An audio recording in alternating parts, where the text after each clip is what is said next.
ये सीनियर ने जब पहले सजेस्ट किया था, तो लोग बोलते हैं ना कि सड़क पे आ जाओगे और फिर जिसकी जो इच्छा होगी वो देगा। तो बोला नहीं नहीं जाइए यहाँ से, तो बोनी भी नहीं हुई, मेरे पास 2 रुपए हैं, ले लो तुम। पहले गाने के बाद ही उसने बोला रुको चाय, तो मैंने बोला कैसा लगा, वो बहुत अच्छा लगा, तो केला दे।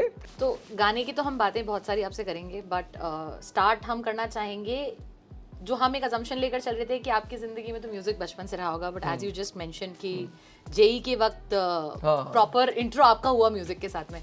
सो क्या आपने प्लान नहीं किया था, it just happened to you? It happened, मतलब पूरा मतलब आपकी जर्नी कैसे रही, कहाँ आपने अपनी स्कूलिंग करी है, so how was your life like, और फिर आपने जब म्यूजिक में एंट्री ली तो कैसे क्या बदला? कई बार तो लगता है मैं माँ और पिता का संधि हूँ, मतलब पिताजी इंजीनियर थे, हम आते म्यूजिशियन हैं, तो A+B=C हो गया है।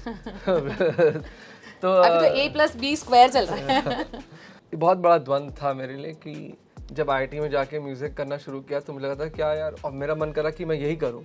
और हम ऐसे आदर्श के लोग हैं कि भाई मुझे कभी नहीं पसंद था कि पिताजी जो करते हैं वही बेटा करे, और मैं तो उस म्यूजिशियन का म्यूजिक भी नहीं सुनता था जिसके परिवार में कोई म्यूजिक, तो मैं बोला था अब तो मैं भी यही करने वाला हूँ। और ये तो बहुत बड़ा द्वंद हो गया, मैं अपने से नज़र कैसे मिलाऊंगा, और तो ये बहुत बड़ा द्वंद था जिस पे बाद में कभी जिक्र करूँगा। लेकिन मैं उभर गया उससे, मुझे था कि मुझे तभी मैं बॉम्बे से दूर भी गया भीतर भारत की ओर, इसलिए गया कि मुझे अपनी खोज भी करनी थी। उसी सफ़र में मुझे भारत की भी खोज होने लगी एक तरीके से। जैसे ये नहीं कि मैंने कभी सीखा नहीं फॉर्मली माते से, पर मुझे लगता है आप माहौल से सीखते हैं सबसे अच्छे तरीके से, माहौल, और माँ से बड़ा माहौल क्या हो सकता है, बिल्कुल, है ना। तो मुझे लगता है कि कितना माहौल मिला मुझे, और मैं उसको पीता गया हूँगा, ऐसा है। और पिताजी का भी एक बहुत ज़बरदस्त उपदेश एक तरीके से जो मिला था, जिसने मेरी ज़िंदगी को बहुत बदल दिया। तो 3rd क्लास में था, स्कूल से वापस आ रहा था, और डैड ने पूछा कि कैसा रहा। मैंने बताया कि मुझे डाउट पूछना था, टीचर ने शट अप करके बैठा दिया। तो उन्होंने मुझे बोला कि कभी भी अपने सवालों से समझौता मत करना, अपने सवाल पे सवार रहना, मे भी तुम्हें यहाँ जवाब नहीं मिले, कहीं तो मिल जाएगा। उसने बहुत इनेबल कर दिया मुझे फिर, क्योंकि क्या होता है कोई बेवकूफ़ नहीं होता है, डरा हुआ होता है, मतलब उसको आप डरा देते तो सोच नहीं पाता है उस वक्त, जो सवाल पूछने से डरता है। हाँ, मतलब खुद सोचने से भी डरता है, क्योंकि पता नहीं हाँ कुछ ख़राब हो जाएगा, कुछ गलत हो जाएगा। मतलब मैंने कितने लोगों से पूछा जिनकी मैथ अच्छी नहीं है कि किसी टीचर ने उनको थप्पड़ मारा था, तो इसी वजह से वो उन्होंने सोचना ही बंद कर दिया। तो यही है कि आप डिसेबल कर देते हैं उनको फियर से, रादर दैन इनेबल रखें कि वो उनका परस्यूट यहाँ नहीं हो पा रहा है, कोई बात नहीं, मेरे दिमाग में चल रहा है, मैं कहीं और ढूंढ लूँगा। ये एक बहुत ही पावरफुल स्विच था जो ऑन हो गया था, जिसके वजह से मुझे लगता है कि वो होशियारी बढ़ती रही, और शायद उसी तरफ फिर स्कूल में परफॉर्मेंस अच्छी हो जाती थी, तो आपको लगता है कि हाँ मैं तो होशियार हूँ, और अब IIT भी हो जाएगा टाइप से। तो आपने अभी we were just talking about Noori, बहुत जल्दी हो जाएगा इंटरव्यू के इस पड़ाव पे कि हम डायरेक्टली नूरी पे आ जाए, but I was just curious क्योंकि अपनी कहानी बीच में रह गई थी। हाँ। तो दोबारा से एक तो आप बताइए कि हाउ डिड इट हैपन। देखिए बीट्स या टेक्निकल लैंग्वेज में क्या कहते हैं, जब आप म्यूजिक बना रहे होते हैं तो आप उन चीज़ों को एक्सप्लोर करते हैं, but creating your own instrument is something जो हर कोई नहीं सोचता। तो ये क्यों आपको नीड लगी वहाँ से, और कैसे ये बना, कैसे ये काम करता है वहाँ तक? तो इसका एक ट्रिगर इंसिडेंट है जो मैं बोल के थक चुका हूँ, लेकिन मैं दोहरा देता हूँ। मैं गोरखपुर की ओर था, ट्रेन में जा रहा था, गिटार पे अपना गाना बजा रहा था, तो एक चाचा है, मतलब ये क्या है बाहर का इंस्ट्रूमेंट बजा रहे हो, हिंदुस्तानी बजाया करो। वो बात मुझे सही में चुप गई थी, मुझे लगता कि ये ऐसे कौन बोल के जाता है, पहली बात न जान न पहचान ऐसी।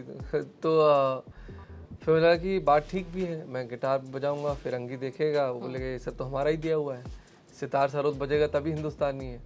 और सितार सरोद के लिए तो शास्त्रीय संगीत सीखना पड़ेगा, और हम तो बड़ी मुश्किल से कॉलेज ख़त्म कर रहे हैं, अब नया मतलब किसी को गुरु बनाना पड़ेगा, और गुरुओं की छवि अच्छी नहीं थी मेरे जहन में। मुझे लगता है हर गुरु घंटाल होता है, कि गुरु बनाया तो उसकी स्कूटर से घुमाओ उसको, उसकी बेटी की शादी में फूल लगाओ, जीते खोरी करो, सब कितने हो पाएगा, मुझसे नहीं हो पाएगा।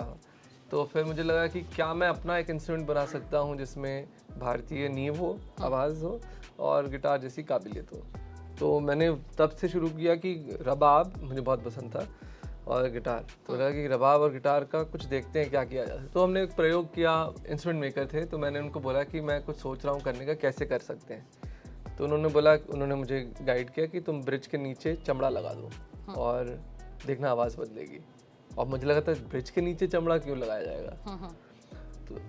तो जब लगाया और एकदम बदल गई, मुझे लगा कि तो सिर्फ वही पट्टी काट के चमड़ा लगाया था। और मुझे फिर समझ में भी आया कि इंस्ट्रूमेंट की साइंस क्या है ना, मतलब कि अब जैसे आप गिटार को देखें तो आपको कहाँ से लगता है आवाज़ आती है। हमारे लिए तो काफ़ी टेक्निकल हो जाएगा। कोई बात नहीं, बहुत सिंपल चीज़ है। सबको अक्सर लगता है कि होल से आती है, हाँ।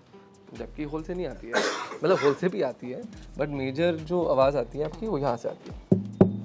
ये आपका सरफेस है। Okay. तो shape is also important. Shape is important but the material is important कि कौन सा मटेरियल है। वुड है, आप देखिए तानपुरा में होल नहीं होता है, सितार में होल नहीं होता है, सरोद में होल नहीं होता, तो भी तो आवाज़ आती है।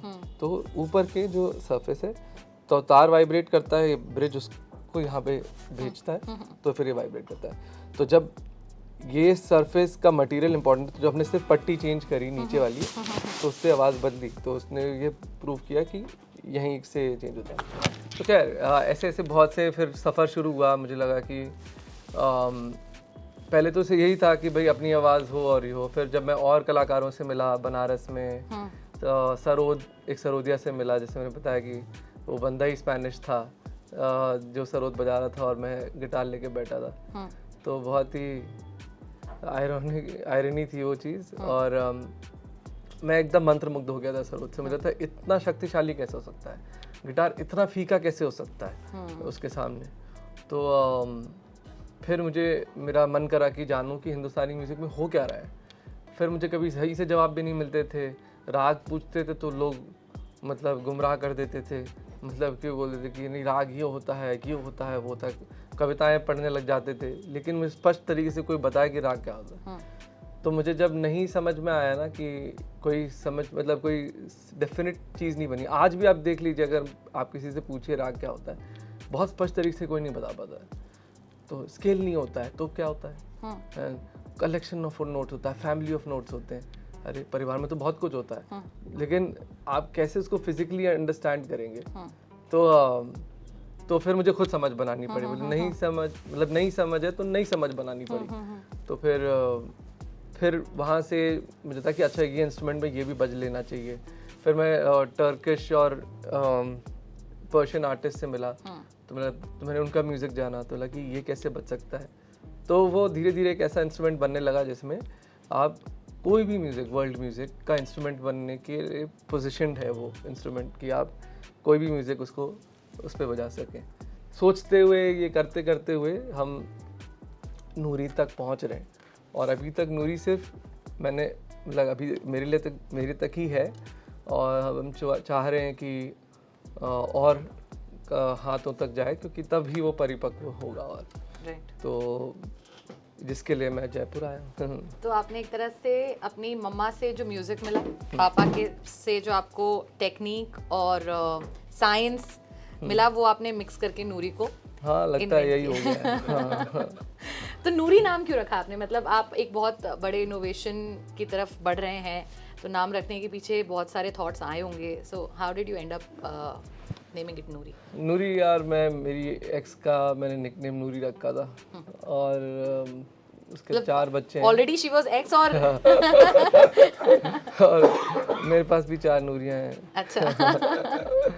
नूरी का अर्थ है रोशनी, तो मुझे उसने म्यूजिक में आगे का रास्ता दिखाया है, तो ये भी है। पूरी तरह से नहीं समझ पाए हम। मतलब इसमें क्या समझना है, दर्द होता है।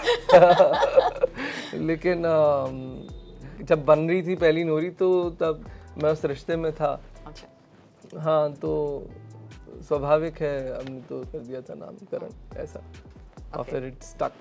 सो आपने अपनी इंजीनियरिंग भी कंप्लीट करी है। हाँ. आप IITian है, which is like the biggest dream in India for many parents. Unfortunately. हाँ, but it is the truth. So आपने IIT भी कर ली, अब आप म्यूजिक में अपना करियर अलग अलग तरह से एक्सप्लोर कर रहे हैं। आप भारत के अंदर म्यूजिक को एक्सप्लोर कर रहे हैं, भारत के टैलेंट्स को एक मंच पर लेकर आने की कोशिश कर रहे हैं। सो इसी बीच आपका मनी के साथ रिलेशनशिप कैसा है? Because obviously your talent, art, passion towards music is there, but you are also an IITian. तो हाँ, तो वो कैसे, how you are making the balance? दो चीज़ें हैं इसमें. सबसे महंगी चीज़ क्या होती है ज़िंदगी में, होता है आप इंडिपेंडेंट एजेंसी, मतलब अपने मन मुताबिक जी पाना. सबसे महंगी चीज़ है. और मतलब पैसा भी कम पड़ जाता है इस पर, क्योंकि पैसा बहुत हो लेकिन अपने मन मुताबिक नहीं जी पाना, वो आपको कमी खलती है. और दूसरी चीज़, क्योंकि ये मैं समझ गया था कि जब मैं IIT में जा रहा था, ख़त्म होने वाला था, तो लगा था कि भाई सस्टेनेंस के लिए कितना कैसे करेंगे. तो 2016 में ही मैंने जितना सीन देखा था, तो मैं समझ गया था कि मैं यहाँ पे बैठा नहीं रह सकता कि मुझे कोई इवेंट पे बुलाए और फिर मुझे पे करे. तो मैं था कि मुझे अपना सीन खुद बनाना है. मैं बॉम्बे में ही था. फिर मैं एक बार सीनियर से अपने बात कर रहा था कॉलेज में, तो सीनियर ने बोला यार तू सुन, छोड़ ये सब, तू मेरे घर पे कर एक गिग, है ना, मैं बुलाता हूँ लोगों को और अपन पे एज यू विश रखेंगे, क्योंकि भाई जिसने आपको सुना ही नहीं कभी, वो क्यों टिकट खरीद के आए. तो मैंने बोला बढ़िया करते हैं. तो उस दिन पे एज यू विश में कुछ 11,000 कलेक्ट हुए थे. एंड लाइक ये तो बहुत ही अच्छा है. मतलब कि एक तो एक घर के और पे ऐसी बचता, जिसको भी जो इच्छा थी 30 लोग आए थे. और म्यूजिक की कोई वर्थ वैल्यू नहीं है ना, जिसका भी मन करा जितना उसने दे दिया. आप 200-250 दें या 300 दें वगैरह, जो भी, मतलब ये तो बहुत प्रॉमिसिंग है और मुझे ऐसे गिग्स और करने चाहिए. तो हमने फिर ऐसे बॉम्बे में 3-4 और किए. एंड फिर बोला कि मैं बॉम्बे तक क्यों सीमित हूँ, मैं हर जगह जाके करता हूँ. और फिर जो ऑडियंस आ रही थी, तो उनको भी लगा था कि अरे can you do a gig here, can you do a gig for us वगैरह. तो इंक्वायरीज आने लगी.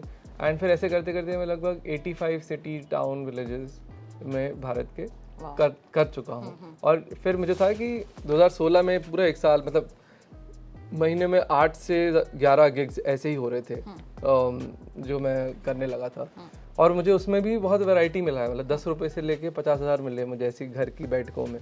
और फिर मुझे एक साल में बहुत कॉन्फिडेंस आ गया था कि अब इकोसिस्टम है जहाँ पे अगर मैं, कोई मुझे अभी नहीं बुला रहा है, तो मैं अपने आप एक्टिवेट कर सकता हूँ.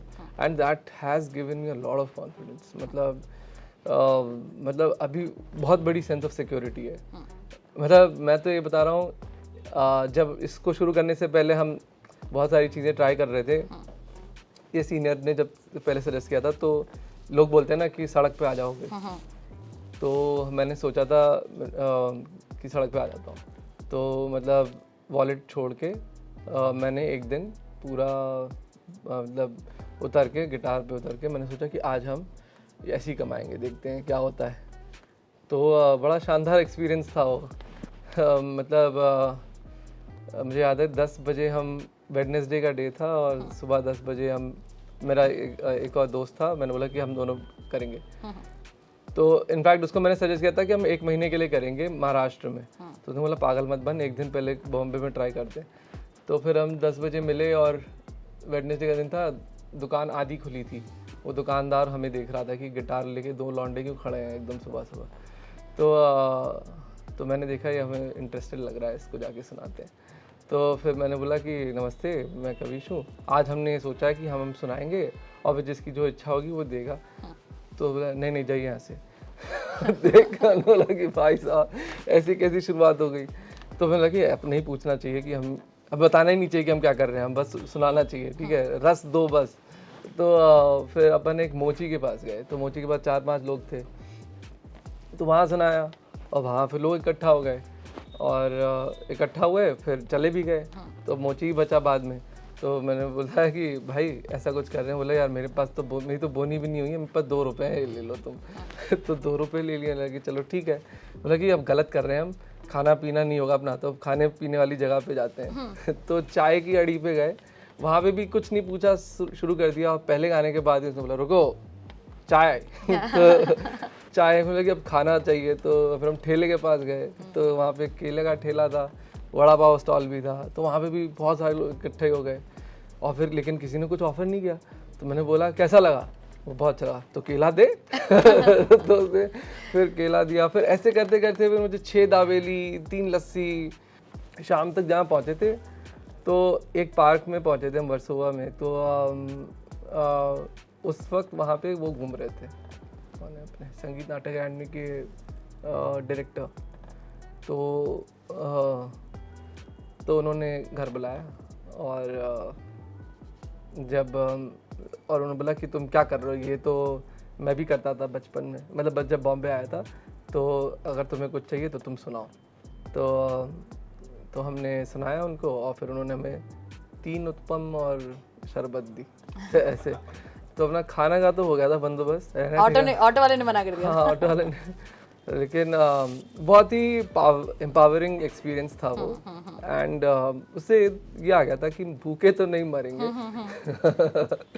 पर ये जर्नी आपकी काफ़ी यूनिक है। लाइक अगर हम यूजुअली किसी भी जर्नी को देखें तो अलग अलग तरह, सबकी अपनी यूनिक जर्नीज होती हैं वैसे तो, पर क्या कभी आपको घर वालों ने इस चीज़ के लिए रोका टोका नहीं? क्योंकि उनके जहन में भी तो कुछ रहता होगा ना कि you do it this way, और क्योंकि आपकी मम्मी को काफ़ी एक्सपीरियंस है। देखिए मेरे घर में ना, जो मेरे पिताजी माताजी दोनों बहुत ही सेल्फ मेड लोग हैं और बहुत ही परिश्रमी और पैशनेट लोग हैं। तो हमारे घर में तो ये आदर्श था कि जो भी करना है करो, अपने दम पे करो बस। मतलब तुम्हें जो तो डैड बोलते थे कि तुझे अगर दुनिया बस घूमना ही है ना तो घूम ले, लेकिन अपने बस पे कर, अपने दम पे कर दो। तो वो आदर्श रहे। और लेकिन हाँ, मतलब मैं IIT छोड़ना चाह रहा था और उस बात से दोनों नाखुश थे और सभी नाखुश थे। मतलब फर्स्ट सेकंड ईयर में बहुत ही विद्रोही मिजाज हो गया था। मतलब डीन मेरे गार्डियन थे, तो डीन ने बोला कि पागल हो, रहमान थोड़ी ना होता हर कोई, ख़त्म करो IIT, उसके बाद देखो क्या करना है। तो मुझ में भी बहुत मतलब ये सब था। तो मैंने पेपर में लिख दिया था, आप कौन होते हैं बताने वाले कि हम क्या कर सकते हैं, हमारे मन में जो आए हम वो सब कर सकते हैं। तो फिर उन्होंने बुलाया मुझे, what shit have you written? तो मैंने कहा sir have you read it, it's not shit. तो उन्होंने पेरेंट्स को बुलाया था, लेकिन बहुत बवाल हुआ था। तो फिर डीन ने बोला कि अच्छा ठीक है, 1 साल ले ले ऑफ, तुझे आना है वापस तो आ जा। बट उसी वक्त मेरे पिताजी का देहांत हो गया था। तो फिर दुनिया और नज़र बदल गई उससे। आप जो कर रहे हैं वो एक बहुत लॉन्ग टर्म कह सकते हैं कि इसका इम्पैक्ट जिस स्केल पर आना चाहिए वो आने में पर्सनली मुझे लगता है कि समय लगेगा। And I think you are prepared for it, कि आपको इंस्टेंट व्यूज लाइक्स फॉलोअर्स वाला गेम नहीं है ये कि जो आपको सेटिस्फैक्शन दे दे अभी। नहीं है सर। तो भारत में जो अभी एक पीक कह सकते हैं, ऑल टाइम हाई चल रहा है इंडी म्यूजिक सीन का। आपका जो प्रोजेक्ट जुबान है वो आप अलग अलग भारत के कोनों में जाकर टैलेंट्स को एक्सप्लोर कर रहे हैं। So how do you see this evolving scenario of indie music in India? तो पहले तो मुझे समझ में नहीं आता था कि इंडिपेंडेंट म्यूजिक होता क्या है। लोग बोलते हैं कि non label music is independent music, but independent music is practising independent agency. It's probably the most ancient culture of the world, कि मैं जो कहना चाहता हूँ वो मैं कह सकूँ, मतलब और उसकी बात की जगह बने, ये है। और with internet now you have the power to broadcast. तो इंडिपेंडेंट तो आना ही है। मतलब वो तो अब टेक्नोलॉजी भी है अपने पास, मुझे लगता है ऐसी अभी छोटी छोटी महफिलों में थोड़ा ज़्यादा होता हुआ दिखता है। तभी मुझे बहुत पसंद है वैसी इंटीमेट बैटिंग, और वो बहुत सस्टेनेबल भी है। जैसे मैं अकेला जाके कर सकता हूँ, बैंड को जाने में ही लॉजिस्टिकल कॉस्ट और इतनी ज़्यादा बढ़ जाती है। तो मुझे लगता है कि बहुत ही इंटरेस्टिंग टाइम है for even independent music. Project जुबान क्या है और कैसे वो और इंडिपेंडेंट आर्टिस्ट को मदद कर सकती है? तो देखिए मैं यहाँ पे सेवियर नहीं हूँ बिल्कुल भी। मतलब काफी लोगों को लगता है कि मैं मंच दे रहा हूँ, नहीं दे रहा हूँ। It's like a community, you know, so people can connect and it's a project जो शुरू किया था मैंने। पहले तो सही अपने लिए शुरू किया था मैंने। मुझे लगता है कि भाई कितने, मतलब हम सब लोग एक साथ हो जाएंगे तो सीन बड़ा हो जाएगा, सस्टेनेबिलिटी बढ़ जाएगी, मेरी बढ़ जाएगी, इनकी बढ़ जाएगी। ये है, तो इसको करते हुए किया शुरू। लेकिन फिर मेरे साथ और भी लोग थे, नेहा अरोड़ा करके हैं, जिन्होंने एग्जीक्यूशन ऑफ दैट प्रोजेक्ट में हेल्प किया बहुत। तो लेकिन मुझे फिर दिखा था मैं खर्च होता जा रहा हूँ। मतलब इस प्रोजेक्ट को रन करने में इसके लॉजिस्टिक्स में भी इन्वॉल्व हो ही जाते हैं। मतलब भारत में ऐसा है ना, आपको कोई भी काम अपने मन का करना है अगर, तो हर काम खुद करना है। तो वो हर काम इतना ज़्यादा हो गया था कि मैं बहुत खर्च हो गया था। हमने बहुत सुंदर काम किया, तो मुझे लगा कि नहीं, मुझे अभी अपनी काबिलियत बढ़ानी है ताकि ये और अच्छे स्तर पे हो। तो अभी हमने उसको थोड़ा स्थगित किया है और अभी हम काबिलियत बढ़ाने में लगे हैं और मुझे लगता है कुछ साल बाद ये फिर बहुत शानदार तरीके से कुछ होगा। तो आज हमने बातचीत तो थोड़ी बहुत कर ली, बट आपसे हमें नूरी से मिलना था, देखना था, सुनना था, वो आज रह गया। सो विद अ प्रॉमिस, आप नेक्स्ट टाइम जब भी जयपुर में परफॉर्म कर रहे हैं, will have this conversation again. But before we let you go today, क्योंकि आपका एक शेड्यूल है, कुछ हम सब यहाँ पर जो हैं सुनना तो जरूर चाहेंगे। तो now it's up to you कि आप क्या सुनाते हैं। तो मैं जब भीतर भारत जा रहा था तो लोग जो शहर में रहते थे वो बोलते थे कि कविश कुछ फोक कर रहा है। तो मुझे बहुत आपत्ति होती थी उस शब्द से, फोक से। मुझे लगता था यार आप गिटार उठाओ तो ब्लूज जैज बोलोगे, अब हारमोनियम उठा लें तो हम फोक हो गए क्या। आप शहर में गा रहे हैं तो इंडी हैं, हम गांव में गाए बजाएं तो हम फोक हो गए क्या। तो सारे जॉनरा का जन्म क्या अमेरिका में ही हुआ गया, मतलब भारत में कोई जॉनरा नहीं है। कजरी, चैती, डायरो, ठुमरी वगैरह। तो यही है कि मतलब जो एक पत्रकार थे जो मिले थे बलिया में, उन्होंने कहा था कि गीत वो होता है जो कलाकार गाता है, लोग जब साथ आते संगीत हो जाता है।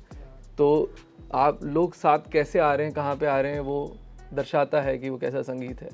तो इस गाने का जो जॉनरा है वो चबूतरा है कि यहाँ पे हम सामाजिक भावनाएं व्यक्त करते हुए दिखते हैं अक्सर, और हारमोनियम, ढोलक और साथ में गाने वाला ये है।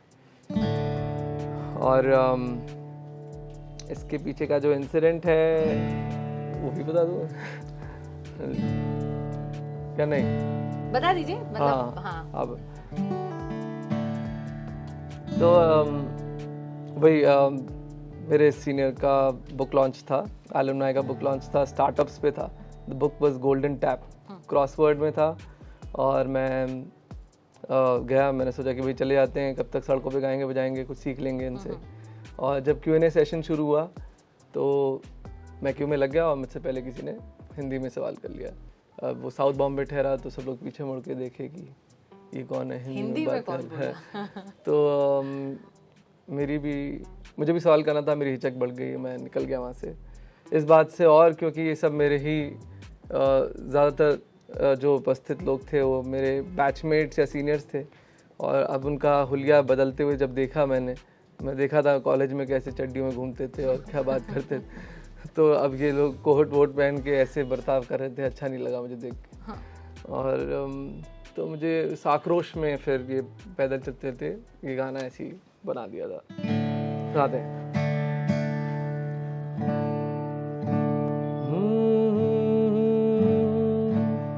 न जाने कब से अंग्रेजी भूत सवार है, न जाने कब से अंग्रेजी भूत सवार है।